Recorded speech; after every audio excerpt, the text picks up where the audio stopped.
Scuderia F1, the podcast that's always up to speed with the latest Formula One news. Follow us on Twitter at Scuderia F1 Pod and subscribe to the show on iTunes and Stitcher. Now, here are your hosts, Mark Daly and Kevin Laramie. Good day, good night. Welcome to Scuderia F1, the podcast that is always up to speed with Formula One. Joining me, as always, Mark Daly. Mark, how you doing tonight? I'm doing great, thanks, Kevin. And we're only a couple of days away from the next Grand Prix, so that means I'm in an extra good mood this evening. It's the short week. It's one of those short week in Formula One where we turn around from Bahrain, not even midweek. Well, we are midweek right now, and boom, China in just like 36 hours. Yeah, that's right. Free practice gets underway. And I was just thinking before we went to air here this evening that can you imagine what it's going to be like in July? We have the World Cup going June 14th, July 15th. And then isn't there like 4 weekends in a row from basically one Grand Prix to another? I don't know how anybody is going to be able to make it through that month. It's going to be amazing. Don't get me wrong. I'm looking forward to it. But it's definitely going to be action-packed viewing for everybody that loves soccer, everybody who loves Formula One. It's a good thing I'm engaged already because my couple could... I can see where you're going with this. That could have been a danger this summer, but no. It is going to be a very, very busy summer. But speaking of summer and busy, Sebastian Vettel wins his second Grand Prix in a row in 2018, this time in Bahrain. Winning outright. Yes, there was a grid penalty for Lewis Hamilton. But outside of that, Vettel got the pole, got the win, and yeah.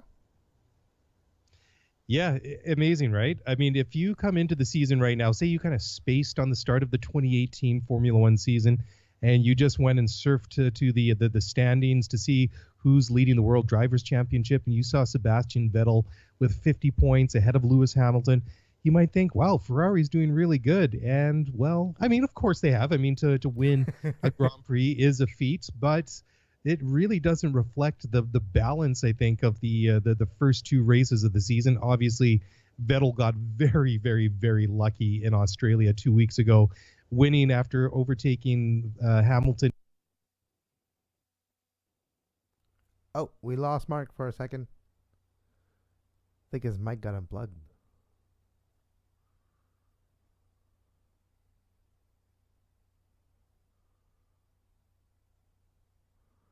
Mark? Who I thought, well, we can start discussing this at some point a little bit more detail, but I thought with obviously Vettel hanging on for dear life at the end there, taking those soft tires way longer than was intended, that he was just a sitting duck for Valtteri Bottas. And I would have thought he would have been a little bit more aggressive in those final couple of laps. But it wasn't so much that he wasn't close enough to Vettel to make the pass, which I think that was a little bit disappointing for myself and anybody who was cheering for Valtteri to see that action. I mean, Vettel did very good to fend him off, but it was so much that he didn't really have the track position. He didn't really line himself up into those couple of corners where he could really make an overtaking pass. And I think it was an opportunity that slipped through their fingers to, well, let's be honest, Mercedes made the right call. They decided to switch the medium compound tires, and they proved to be the faster ones. Bottas ran out of track. He would have needed a few laps more, maybe.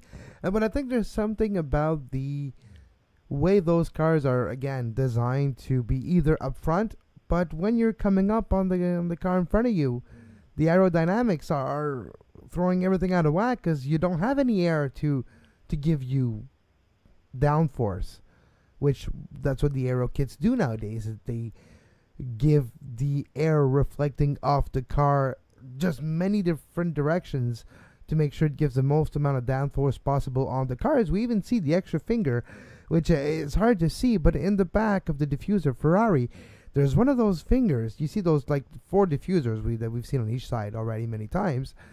Here, I'm going to put up the picture here quickly, so never mind, it's going to be too long.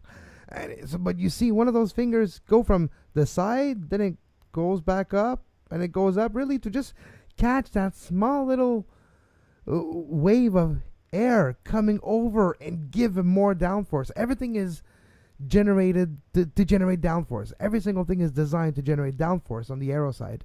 So when you get behind another car that's cut through air in front of you, you don't have as much downforce, so you can't do that small little move to finish the passing move without putting yourself in danger. And I think that's where Bottas wanted to maybe keep it safe. Like, okay, I'm second, Hamilton's going to be third.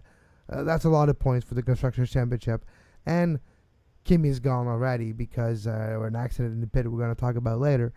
So maybe I do not risk myself getting off the track and breaking my car by trying to do the one risky move on Sebastian.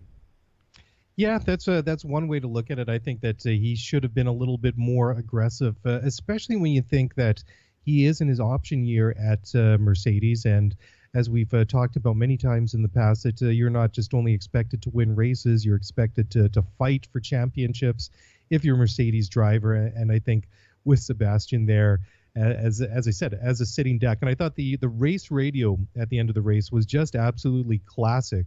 When you hear Sebastian Vettel, the first words out of his mouth were literally, I think it was, he said, "These tires are done," and they were. So I really was fascinated to watch the whole pit stop strategy. I think that Ferrari, they reacted first, went in, and they opted for the soft tires, which I thought were going to be a little bit faster, but then Mercedes proved by switching and choosing the medium compound tires, they were actually the right one. And then it was really fascinating to see how it was going to work, because you could just tell that with Mercedes going with the hardest option, or the hardest compound tires to go with for the rest of the race, that they were not going to come back in unless there was some issue with one of those cars.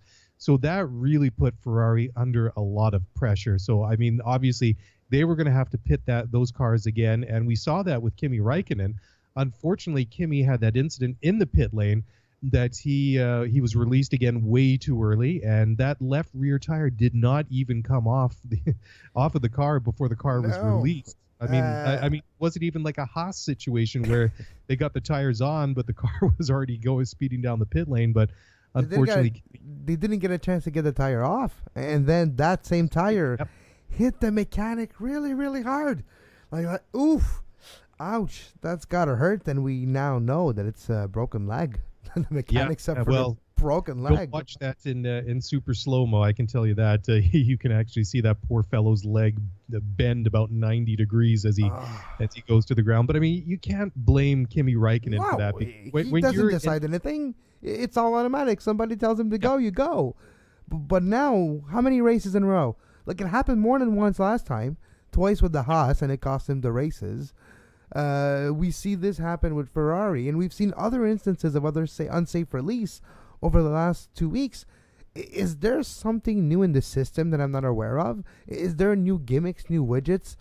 Because back then, it was really easy. There was a big guy with a jack that was raising the car. And then whenever the car was ready, okay, I'm putting... Maybe our ideas of wanting to do the most perfect pit stops in under 2 seconds, maybe it's stupid. Maybe we should take care of the safety of the mechanics and maybe try to do it in 3 instead. I don't know. Well, I think so. I think you're making a great point there, Kevin. I think that pushing it to the limits is basically what Formula One is about in basically every aspect of the sport. But when you're looking at these pit stops going in 2 seconds, and you look at it sometimes as like, oh my God, it took them 3 seconds. What's wrong with Haas or Renault or Mercedes, Ferrari? They had a 3-second pit stop. These guys are terrible. When you think about it, I mean, it used to be 13. 4 tires. It used to be 17 seconds. Remember back then, Damon Hill comes in. All right, put gas in and then put the tires. Okay, fine. The filling of the car fuel tank with gasoline is dangerous in a way. A lot more dangerous than what we've seen with the tires and safe release. We've all remembered that accident with Michael Schumacher in 1995 with Benetton. That was one of the worst gasoline explosion on a pit line I've ever seen. But still, 2 seconds. I think you mentioned limits. Formula One is to find a limit. Well, we found the limit. It's about 1:90.83. Now we can stop and we could go back to just do it safely. Well, that's true. And, talking about the refueling, that's a good point. I mean, that incident with Benetton in 1995, I seem to remember that was not so much a failure in the fuel system, but I think it was that that they had actually modified the fueling rig to fuel faster. And then, of course, when they pulled that fueling rig off of the car, of course, there was some fuel spilling out. It gets onto the exhaust manifold, and boom, there you go. It's just going to a very high octane, very volatile mix of fuel and additives and all that. So perhaps maybe that is the key. If they're aiming for 2 seconds, and that is obviously pushing the limits of what we as people, as human beings, are physically capable of. Because when you think about it, I mean, Raikkonen or whoever comes in, the car stops. It is at a full stop for 2 seconds, and he's off. So, I mean, this is not like you or I pulling up to our local Esso station, getting out, fueling up the car, checking the tire pressures, washing the windows, and then adjusting the mirrors. He's not looking at anything. He's just looking straight ahead, looking for that green light, and boom, it's his job to go. No, it's insane. And it's insane. 2 seconds when you think about it. Not like... If it all goes well, the majority of the time it will, it's fine. But you don't have a lot of space. You don't have a lot of margin of error, right? In 2 seconds, zero. You have zero. So if one thing goes wrong, the whole thing goes wrong. It's the end of the race, right? That's what we've been seeing right now. Boom! Geez. Well, all right. Millions of dollars of investment going down the drain right now for Australia, and that was for Haas, of course. And they were that's still. My heart is broken for them. They would have 2 top 10s. Oh man, that's so insane. It's still crazy, but when you look at it then with Raikkonen, I mean, there you have again a podium last year, a podium. I mean, I was thinking though as the race was unfolding, I was going, come on, Kimi, you got to get in there, you got to get in front of Valtteri. But it just he just couldn't do it. The Mercedes was quicker on those medium compound tires. He just couldn't get within a couple of seconds. So you think maybe something might be able to shake out in the pit stops. Maybe they can position themselves to challenge later in the race, or maybe they've just been out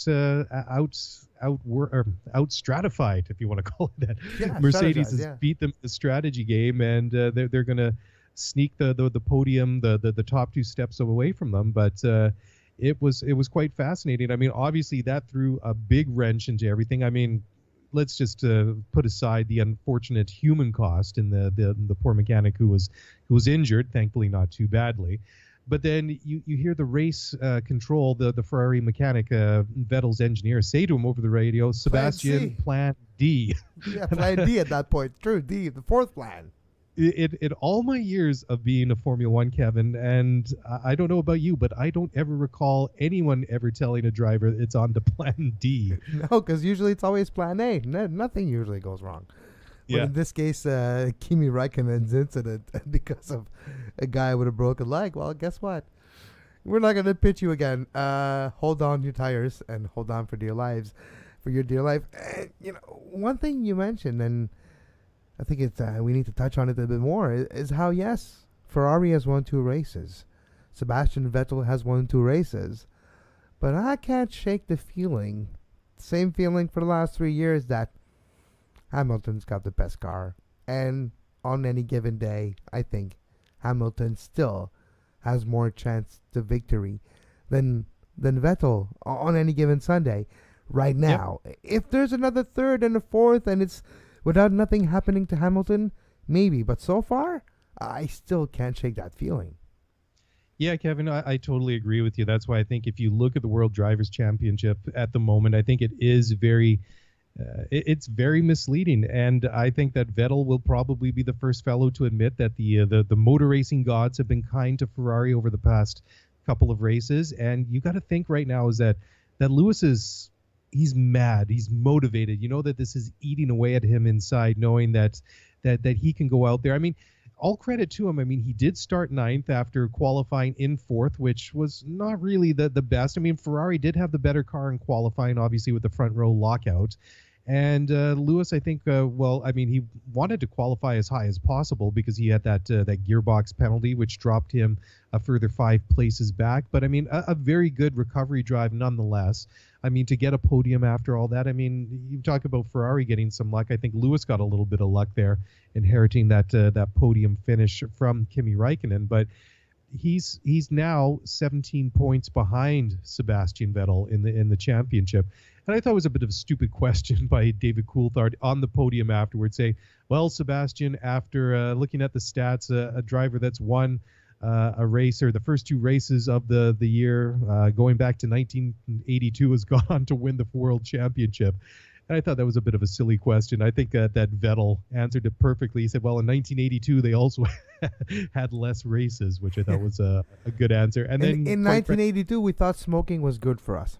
So, well, yeah. That's a lot of things changed since then.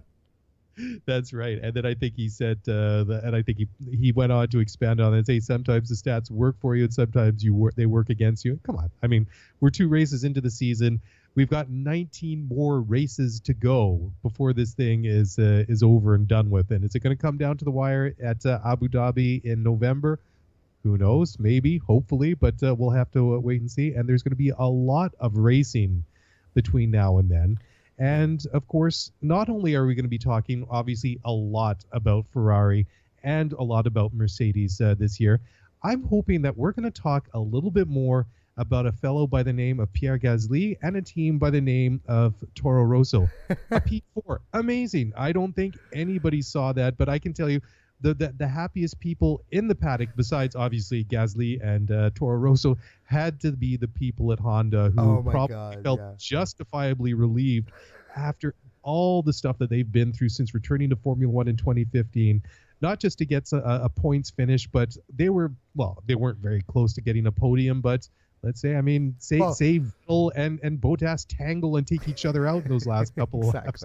He could have ended up on the podium. Amazing stuff. No, and even in qualifying, like his lap, Gasly's lap, is up there with one of the best laps you can do on that circuit. You give him a better car, you give him a Ferrari, it's the pole. That's how amazing his lap was. He opened a lot of eyes this weekend, Gasly, and able to, on the track, to gain the position, to keep it, and to not be in trouble for the entire race for a young driver, for a young team, and for Honda, for the engine to just hold on. The engine didn't blow up, and they were in front of the 2 McLarens. No, it's just unexpected result, and it's not just Gasly. It's great work by Brendan Hartley as well. So it's both cars were fast. It's not just a one-off. And you know what they said to after qualifying, and I think that's impressive and that's interesting in a way. It mentioned like we need to actually look at the data to understand why we're so fast, because we don't know. We put a new aero kit in, and we're 4 times faster than we anticipated we were going to be. We don't know why yet. We need to understand why, but we'll take it. Well, it's great to see it. Toro Rosso boss Franz Tost says that after the result in Bahrain, he expects that they can be in the top 10 from here on out, and I think that would be great to see. And it's amazing to see how things have shifted around in Formula One this year. We saw in P7 and P8 the last cars to be lapped were the 2 McLarens, and maybe I'm just a little bit too greedy. Maybe my expectations are a little bit too high, but I was a little bit disappointed with the P7 and P8. But then when I think back to, okay, where were Stoffel van Dorn and where was Fernando Alonso 1 year ago? And think back just to even that short amount of time to think, well, I mean, Van Dorn, I don't think even got in the car last year at Bahrain. And didn't he make it all the way to the end? One of them did not start. I think it was Van Dorn did not start at that one. I don't know, but I just remember them having grid penalties for like an entire season. Like 2017 was an entire grid penalty for McLaren Honda. Yeah, I mean, you're not kidding, Kevin. So I mean, at least from that point of view, like I say, I mean, and every other McLaren fan out there will probably agree with me, but you got to be realistic and to see where they are now. And I mean, Fernando, he's 4th in the world championship right now. If you look, it's Sebastian, it's Lewis, it's Valtteri Bottas, and in 4th position, Fernando Alonso, just a couple of points ahead of Kimi Räikkönen. So I think that I know that Alonso's been saying, oh, we can do better. There's still more to come and things like that, which you would expect. Yeah, they can do better, but up to a point, because let's be fair here. There's 2 Ferrari cars, there's 2 Mercedes cars, and there's 2 Red Bulls cars. Red Bulls have not been reliable and not been that pretty consistent so far. So just 5 is like best case scenario on most races, and that's if you beat the Red Bulls. So 7 in most races is best case scenario. So no, you can't really expect more than 7, 9. Between 7 to 12, closer to 7 is successful, closer to 12 it's a hard weekend. But that's where McLaren, and not just McLaren, that's where most of the teams strive for results. It's there. That's where you can prove to your sponsors, look, we're this type of team, where we're Force India level, we're Renault, we're Toro Rosso level. Renault should be higher with the amount of money they're spending, and so is McLaren. So that's why those two teams is disappointing when you see them fighting for 7 to 9, is because they spend 300 millions on their season. But when you see a Force India and a Toro Rosso being able to do position between 7 to 10, 7 to 11, that's a level of success that's almost impossible to beat unless one of the top 3 teams have trouble in that weekend. Yeah. And talking about having trouble in the weekend, is the theme this year that if cars retire, they have to go out in 2s? We saw it, and on the same lap, nonetheless. In the same, within a lap or two. In the same image in the screen again. I had the image in the screen left and here watching, and then even the commentators were like, okay, so Verstappen, okay, so Ricardo's out now. Oh, okay, so they're both out? And I had the image to my left and the commercial again. I was like, yeah. What's with the Red Bulls? Well, yeah, very, very disappointing. I mean, Max obviously had problems in qualifying. He spun it, and it was interesting, too. He said afterwards he had experienced a power surge of something in the neighborhood of 150 horsepower, because if you look at that sequence when he goes through the corner there, he comes out and he gets wide on the exit of that one corner. He gets up onto the curb, and then he loses the back end and swings out. So that once you lose the rear end like that, it's like a pendulum. You just keep on swinging, but disappointing. I mean, last year was a terrible year for Max Verstappen. How many races did he not finish through his own fault or not? And so far this year seems to be more of the same. I mean, he didn't have the greatest of races in Australia. Obviously, he had some issues there as well. And then Ricardo, I thought, well, I mean, he did fight towards the end of the race in Australia. He wasn't able to really challenge Kimi Räikkönen for that. I think it was the P3. So, I mean, that was okay for him. I mean, Ricardo, obviously his future is up in question, not under contract at Red Bull for 2019. So where he might go, will he return? Will he go somewhere else? Will Verstappen be the number one guy there? The rumors have started today too. I don't know if you saw this, but today it leaked that the talks have broken down. Talks have been stopped between Ricciardo and Red Bull. So there's that. That's very interesting. I mean, he's obviously a good enough driver to be in Formula One, and if he was not to stay there, what could be some possible landing spots for him? I mean, obviously he would be looking to stay with a team similar or better to Red Bull, so that kind of narrows things down. I mean, Raikkonen only has a 1-year contract at Ferrari. Bottas, obviously, he remains to be seen whether he'll be reconfirmed to go back to Mercedes in 2019. So lots and lots of questions there. I mean, Raikkonen, I mean, he still seems to be going, but and I think we've been talking about Raikkonen having to deliver the goods for Ferrari. I think basically since we started this podcast a couple of years ago, Kevin. Well, he's not there for that though, and he's delivering, in my opinion. He's there to be the buffer between Vettel and the rest. Sometimes it works, sometimes it doesn't. Sometimes there's things like this, but remember last year when he got the pole at the right time and when he got the win or the good position at the right time? That's what he's there for. And yes, last year it was different, but you don't compare Raikkonen to Vettel. No. You compare Raikkonen to Bottas, and I'll take Raikkonen over Bottas any day of the week, especially on a Sunday.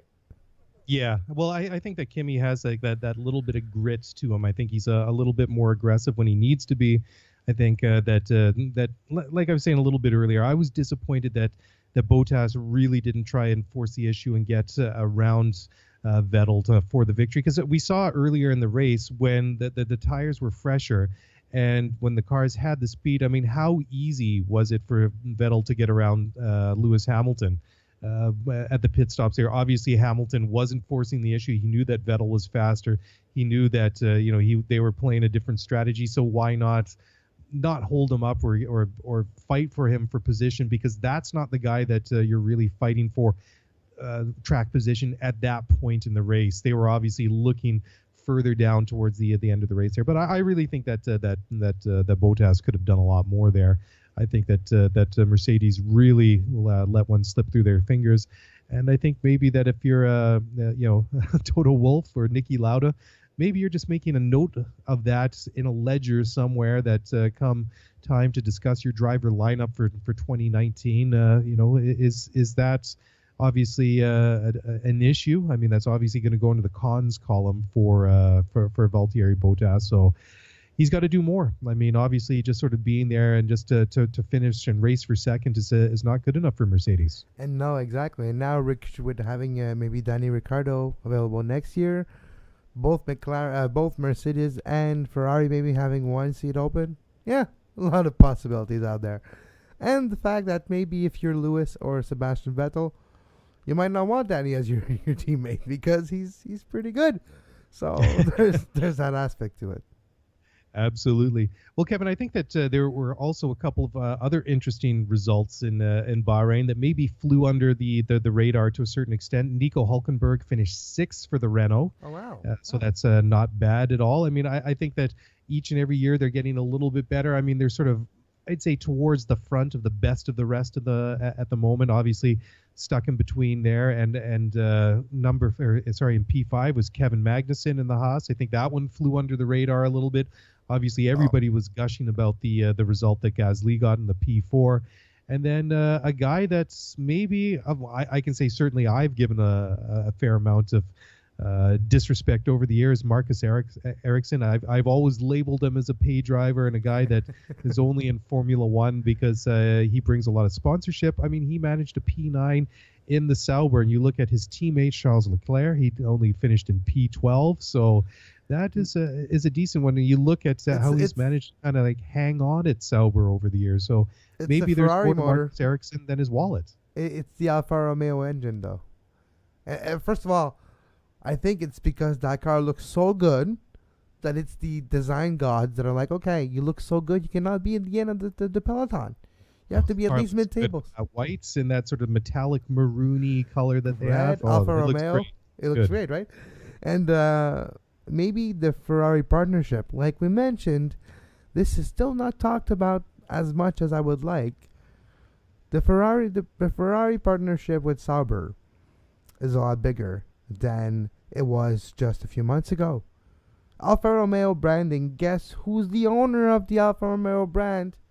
It's Ferrari. Alfa Romeo is Ferrari. So don't get me wrong, it's not a Ferrari branded car, but it's closer to what Toro Rosso is to Red Bull than what Sauber was to Ferrari last year. I think this year Alfa Romeo is basically almost Ferrari's Toro Rosso.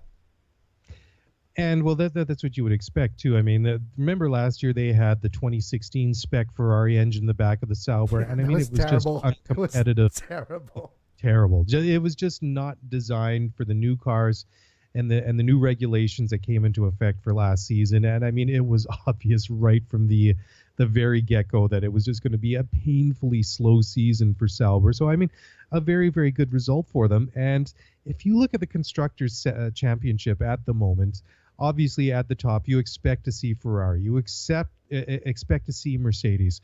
McLaren, obviously a pleasant surprise in third place with 22 points at the moment. Red Bull, obviously, they've had issues that is not indicative of what their true potential is. But right down at the bottom in 9th and 10th, between the two of them, the two Mercedes customer teams in Force India and Williams Mercedes, and they only have 1 point between four drivers, and that was thanks to Esteban Ocon, who finished P10 at Bahrain this past weekend, and Williams Mercedes, more correctly. Talk about how the mighty have fallen. A once powerhouse in Formula One seems to be getting further and further back on the grid each and every year. I mean to say that they're not even competitive is a bit of an understatement. Yeah. I mean, Sorokin said after the race that they look like idiots out there. And yeah, and well, we have to call a spade a spade. And I don't want to call out Claire Williams per se, because that's not what I want to do. She just had a baby. It's just like not fair. But in the words of Martin Brundle on the broadcast of Sky Sports, and I think it reflects what a lot of people are seeing, is this team lacks direction. It lacks unity and direction. It's a mishmash. What's the leadership like? Who's driving this car? Not on the track. We know who's driving on the track. Who's driving the progression of this car? Who's driving the development, the evolution? Rob Smedley just had a new contract and maybe a more definition of role, but it might be too little too late. This team is missing Frank Williams. Not because of, just because you knew that when Frank Williams was there, that's where the buck stopped. Now, where does it really stop? And who's really in charge? And who really does take the decision? And is it truly a team that's the right resources at the right place? And maybe trying to save on drivers is not the best idea after all. And maybe you just put the guy that you don't want to put there. Just give Kubica the driver already. Accept the loss with Sirotkin. Just give him his money back and have another $50 million losses. Who cares at this point? You're the laughing stock of the whole Formula One. Well, yeah. I mean, Sirotkin said that they look like idiots, and I think that when you label them as the laughing stock, I mean, sadly, that's what they are at the moment. And if you look at a year ago, I think a lot of people that are fans of the team were really excited that Paddy Lowe had left Mercedes, and obviously he was instrumental to the success that they've had over the past couple of years. But I mean, the team's gone backwards in that time. I mean, obviously, what with them winning the constructors and the world drivers championship again at Mercedes last year, that they didn't miss him too much. This year, they've designed another very good car, and we'll see. I think its true potential over the next couple of races here. Obviously, they're not done by any stretch of the means, but I mean, Mercedes and Williams, you would think that would be a good combination.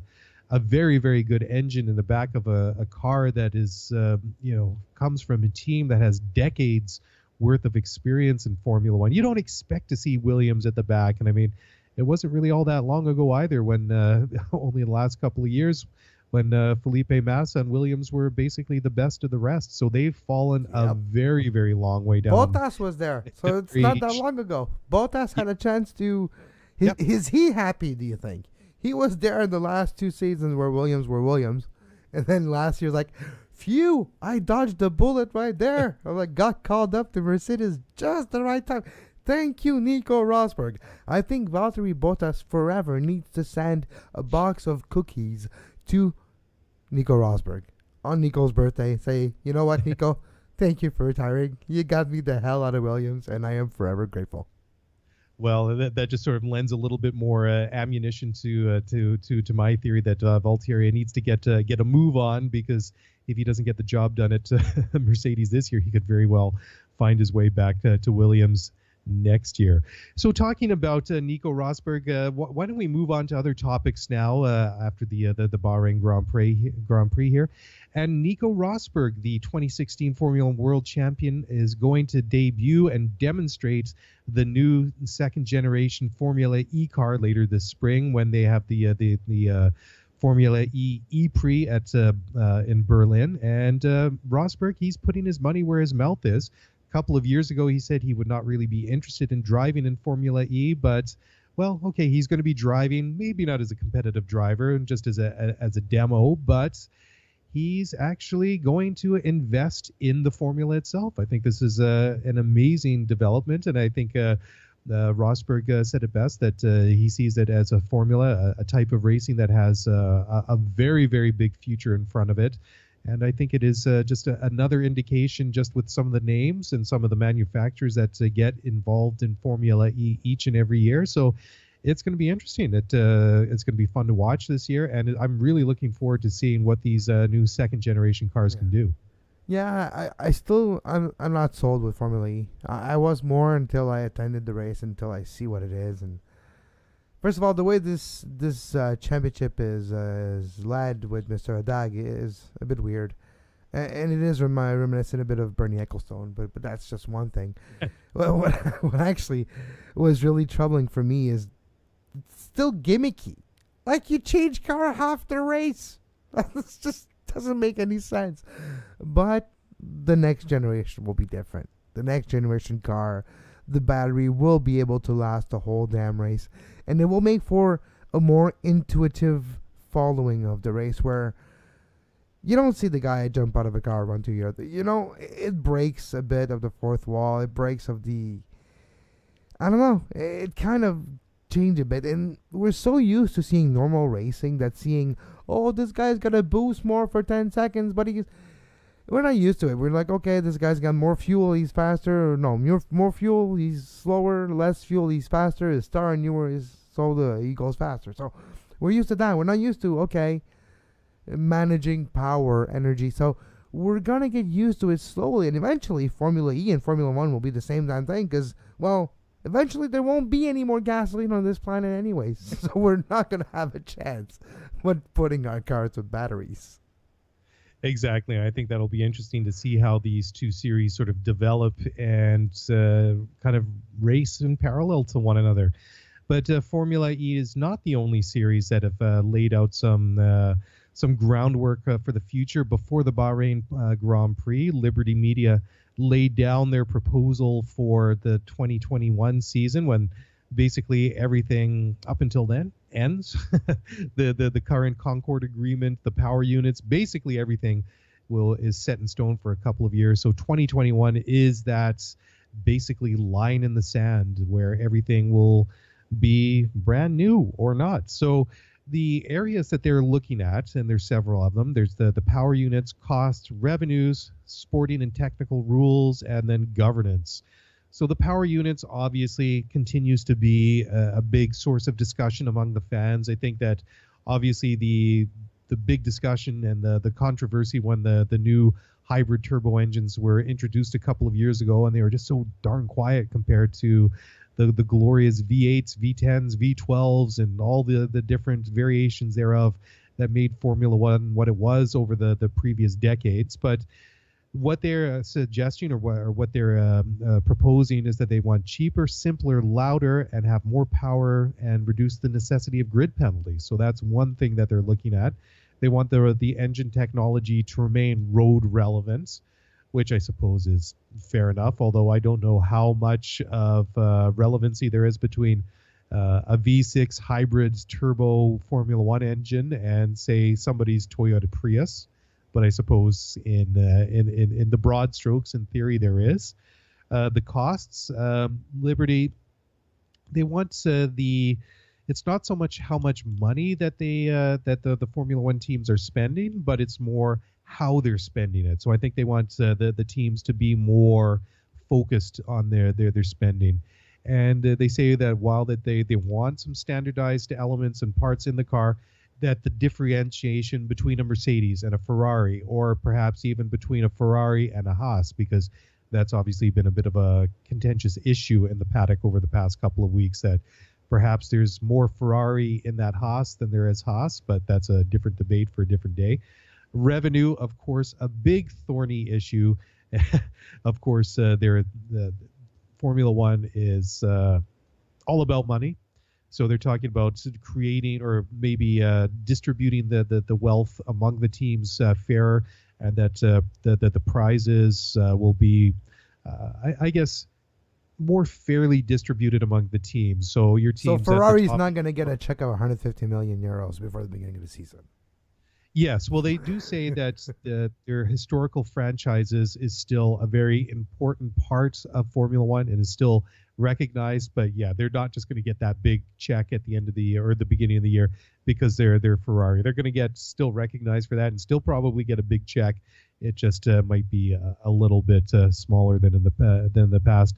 And then, of course, on the sporting, the technical rules side, of course, that the big problem for years and years now has been overtaking, and Ross Braun was talking about that just a couple of weeks ago, that you have this force field basically about the around the cars, like we were even talking about earlier in the show, that you get within a second and a half and 2 seconds, and it's just difficult for the cars to get even closer than that. And then finally the governance.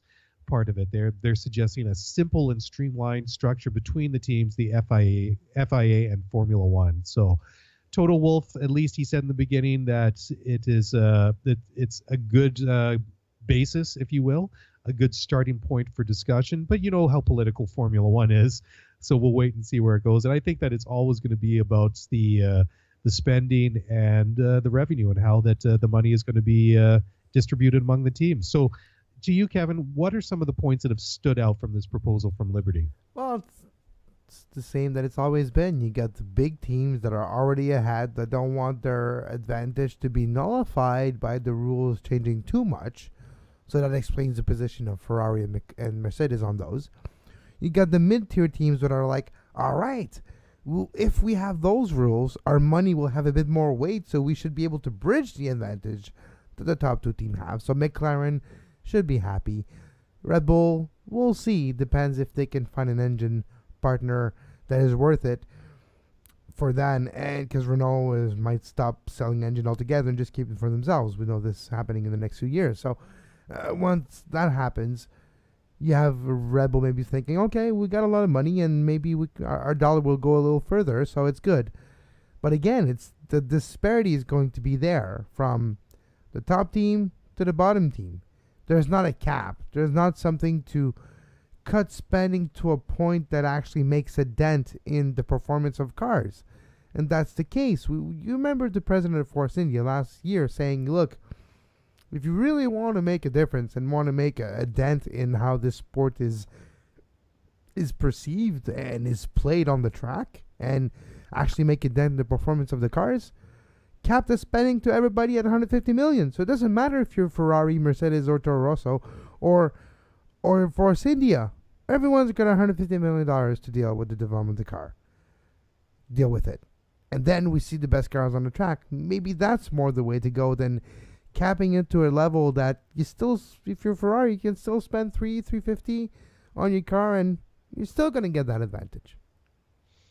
Yeah, it'll be interesting. Like if say they did cap it at say like you say $150 million a year for the for a spending budget, would a team with the resources and the experience and the knowledge of say a Mercedes or Ferrari, would they be better at it, or would it favor more some of the other teams that maybe don't have the resources but maybe come up with some interesting solutions just through ingenuity? But I suppose maybe that argument is already in place that it doesn't really matter how much Ferrari and Mercedes are spending, that the other teams already have to be more ingenious and try and find those the ways to be competitive and find speed in different ways and improve the handling of their cars, just because they don't have the unlimited funds of one of the big two, perhaps three teams, if you want to throw Red Bull in there as well.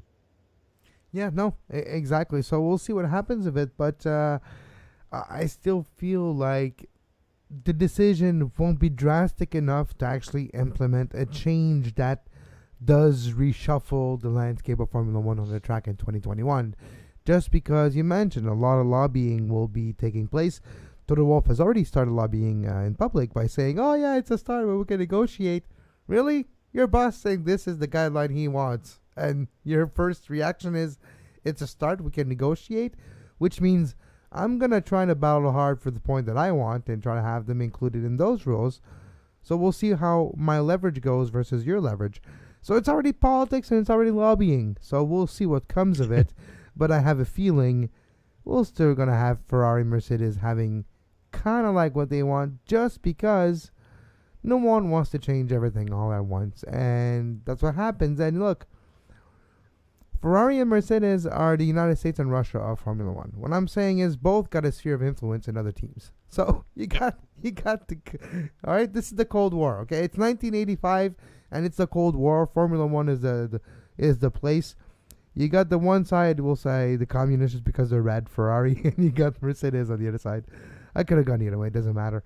Just the fact that it's two factions, and both factions have other people underneath that use their product, i.e. engine or other parts, that will follow the direction of the main faction. So that's what it is. You got Mercedes, you got Ferrari.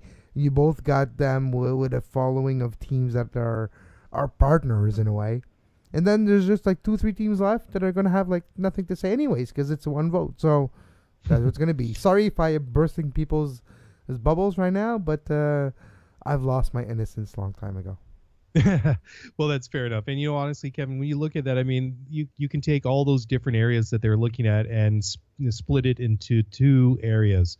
Those are the proposals that are strictly to do with the benefit of the teams, and then the proposals that are the benefits for the fans, right?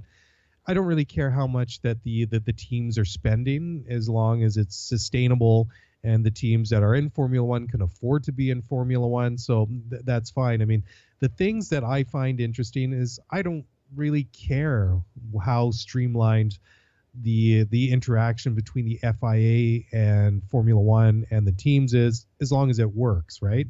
For me, what's interesting is make those cars, the regulations, so the cars can be fast, so the cars can overtake each other, so can overtake each other, exactly, that the Formula One cars sound like Formula One cars, and so that we don't have races like we had in Australia a couple of weeks ago where we're looking at, like, hey, wow, for all the Sebastian Vettel fans, is, hey, Seb won, but he overtook Hamilton under a virtual safety car because of a loophole software error.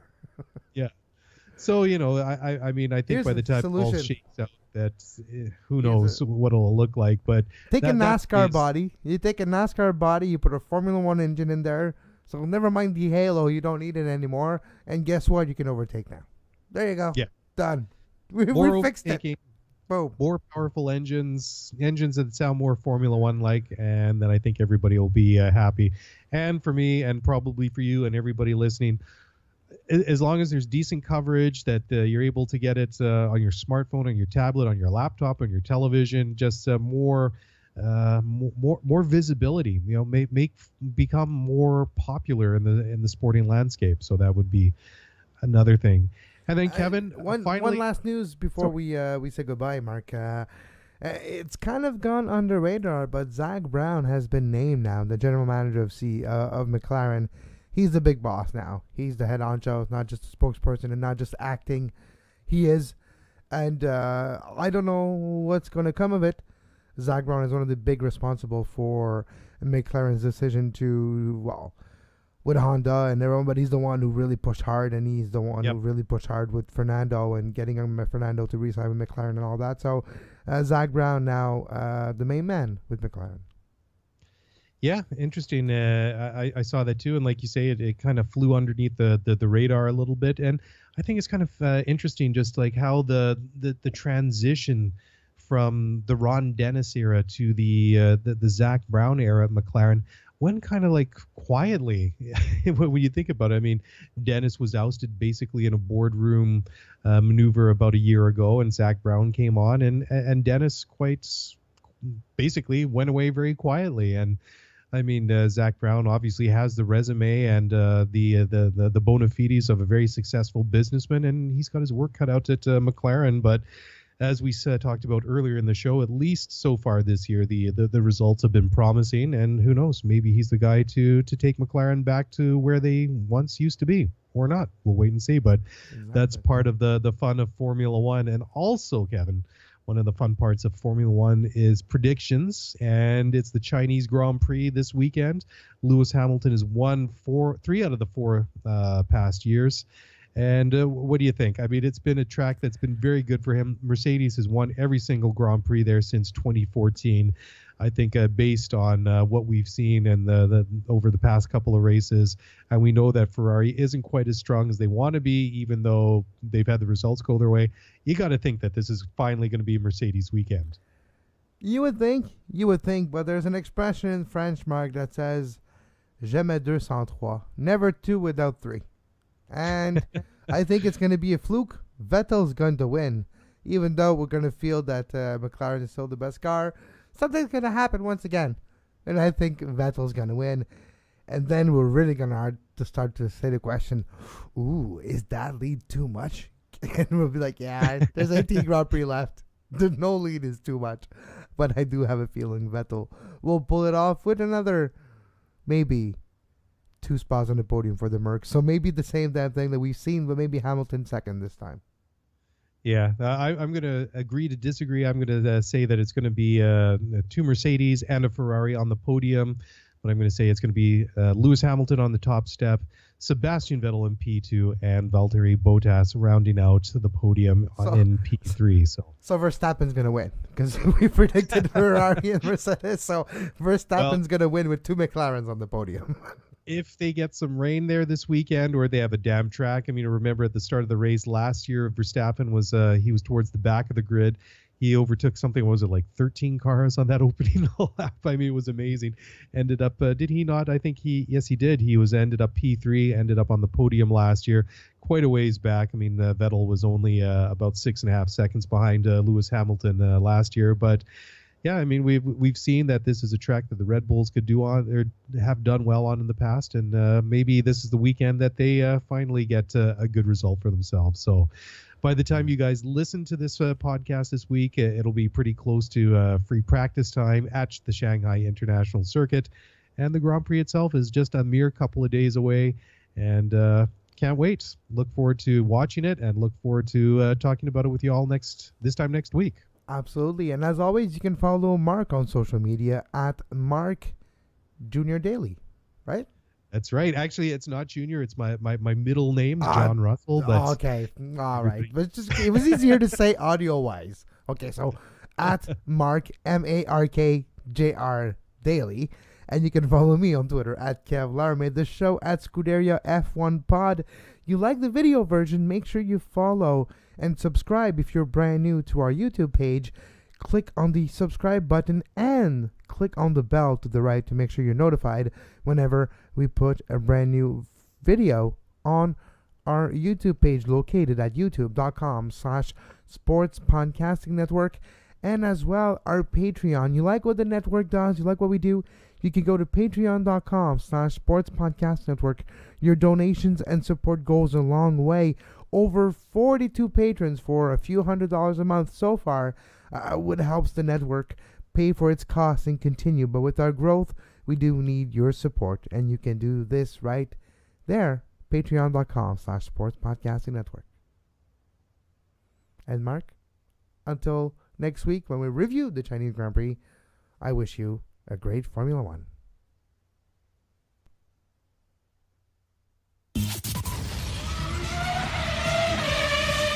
Thanks for listening to the Scuderia F1 podcast. If you want to get the show notes for this episode, then head over to ScuderiaF1pod.com. Want to get in touch with us? Then email us at ScuderiaF1pod@gmail.com.